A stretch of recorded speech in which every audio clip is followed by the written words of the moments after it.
Welcome to Last Week on Office Hours. My name's Ken Jordan from Surrey in the UK. And hi, I'm Leo Mindell, also from the UK. On Monday, we had 2 hours of general questions. I'm using right at the moment what's called an N-ear monitor. It's just the letter N-EAR.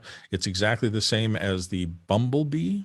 M6, that's what I'm using right now. And if I had a little more hair, they'd be even more discreet. 30-year career, I've had really good luck with Joe Walsh, was really good. Mike Tyson was fun to work with. Not the hardest lesson, but I'd say the most important lesson for me after all these years is that the stuff doesn't matter as much as the people matter. To admit you made a mistake and say, let's start working on the solution was one of the hardest lessons to learn and also the most useful. Yeah, and if you haven't tested it in the environment that it was intended to work, and it does wind up working, you're very fortunate, and don't ever do that again. And that was followed on Tuesday by our audio day. This is a popular day that always recurs. We always cover the in-depth things that people have and questions on audio. What can you do to mitigate noise issue arising from long audio cable runs into the Atem Mini? The standard answer in this kind of case is do not do this. Arrange the source to be line output rather than a microphone level output, and find yourself a matching transformer. I would use Dante, and I would put a Dante Avio digital to analog converter and a very short XLR to 1/8" adapter close to the Atem Mini. There are several balanced, unbalanced line level converters, so you want to stay balanced to as close to the Atem as you can, and then take these RCA outputs and run them into the stereo input. Make sure your Atem is set to line level. On Wednesday, we dissected lower thirds by looking at TV productions and news broadcast lower thirds from around the world. I have a personal dislike for stock ticker horizontal text scrolling.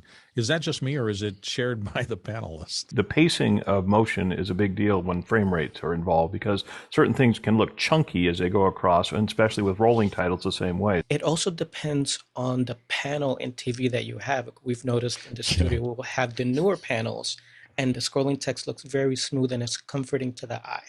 On older panels, you get the stuttering, and it stresses people out. Not all tickers has to be scrolling, because there's a concept of a flipping ticker as well.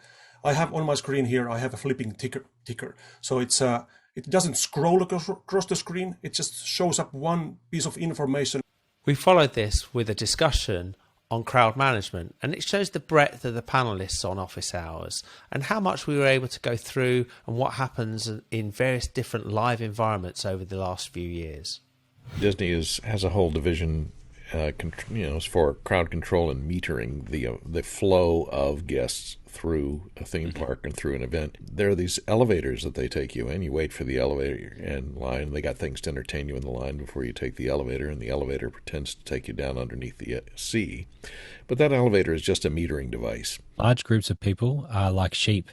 And once again, Disneyland's a good example of that. When it is that a show finishes and they're controlling where that crowd goes, it'll be really clear those first few people, they're directing those first few people really clearly, and then all the other people will just follow them. The key with getting through a crowd with strollers is you just don't stop. If you've got a stroller, you just keep moving.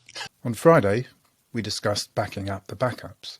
This isn't just related to your data, but also to your network, your power, and your manpower. Yeah, this is a hard one. I had a young mom who was brought in to work on an accreditation project, about a 150-page document. She worked on it for months and months and months, and then one day got the SAD MAC. And that was the hardest thing for me. And so make sure, just be kind to people. Ask them, are you backing that, especially like family photos, that kind of stuff.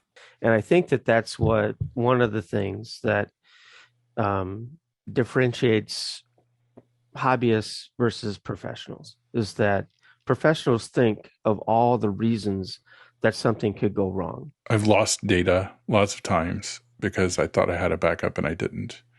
Backups are only as good as the way you restore from them. Learn from us and try to have backups of the backups. And then we move into the long day. Emily takes over. The first hour is on the usual YouTube, where we talk about general questions. Then we have an in-depth discussion on education. That one is only in Zoom.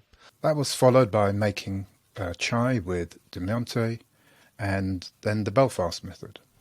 I'd like to thank our producers this week: Graham Cardwell, David Paskin, Hasmut Kajar, Janine Pike, Alan Scott, Dirk Brewer and Tony Mowgli.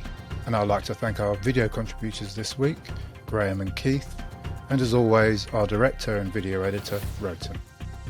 If you want to stay informed about what happened on Last Week in Office Hours, please subscribe to our channel. And if you'd like to contribute to Last Week in Office Hours, go to lastweekinofficehours.com, where you'll find all the details. Thank you for watching. My name is Ken Jordan. And I'm Leo Mindell. Goodbye.